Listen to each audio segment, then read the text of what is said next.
I wasn't. I was, yeah. I read the first 2 books before I got involved with the show. It's they're amazing. I mean, they're beloved for a reason. They're such incredible pieces of work that are so honest and real, and we really tried to carry that over into the adaptation in the show. The realism and the honesty of it, in many ways, makes it relatable. You can identify with these people, and you're going through space, and it's hard, it's hostile. Like, technology hasn't figured everything out yet. Like, yeah, but it was great. I mean, the books are fantastic. So you start the season off, and we don't know the relationship between the two of you before you guys get stranded on the ship by yourselves. And it's a lot of tension. Yeah. To put it lightly. How fun was that working through, and exploring those personalities of each other? It was so much fun.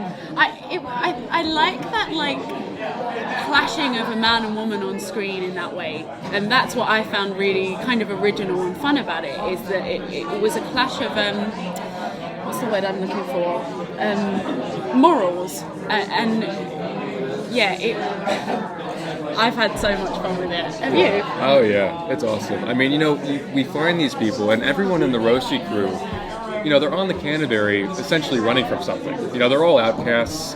They probably wouldn't have chosen to be together if they had, the choice. But they find themselves stuck. They're stranded and they need to survive. And these 2 personalities clash simply because they think they're right about how to survive. I mean, and in their leadership of what they think is the right way to lead, Right. And it's like their philosophies are different. They come from different backgrounds. She has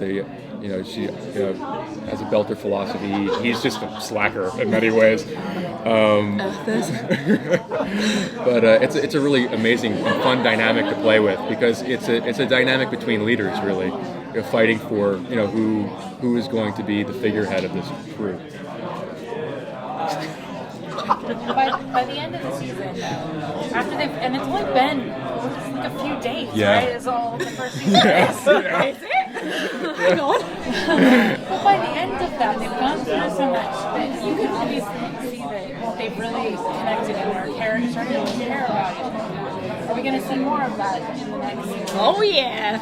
I think it's that simple thing of when you go through something with someone, even if you had reservations about them before, that crap gets stripped away.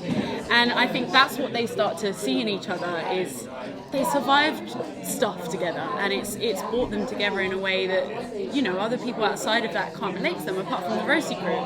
And so what you see in season 2 is a development on that, and them getting involved with each other romantically.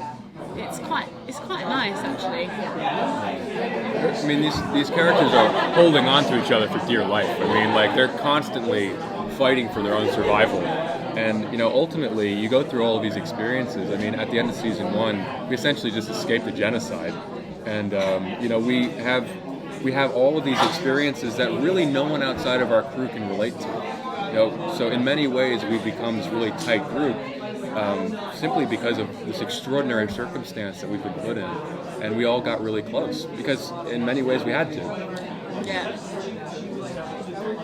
You say they're going to be involved romantically. It's only been a few days since she died. What a dick. I know, right? A dick. And we are left with her trying to give him a message. Do you know if we're ever going to find out what that message was about? I guess not. Unless she pre-recorded it. Right, She I had don't know. a video journal somewhere that's been uploaded to a computer. Only her diary survived the camp. That was it. Her diaries floated through space.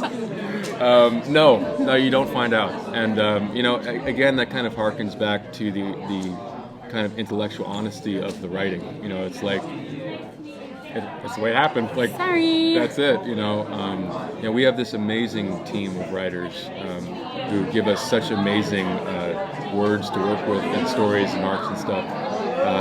And holding true to the realism of it is paramount. It's what makes, I think, what separates our show from a lot of others. So that's piece of that. not long ago, you were on a period drama, Magic City.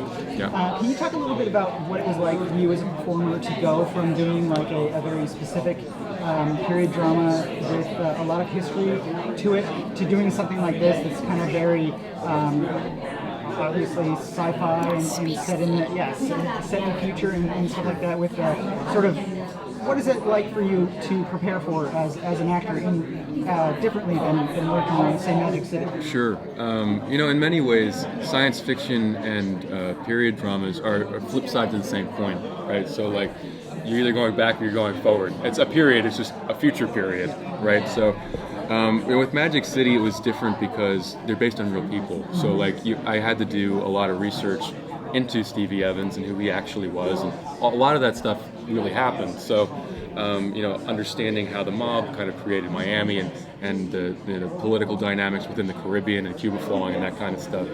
And with this, it was a similar amount of research to do, but we had these novels. It was the first time I'd actually done anything that was adapted from books, and I found it really helpful because I was a big fan of the books anyway.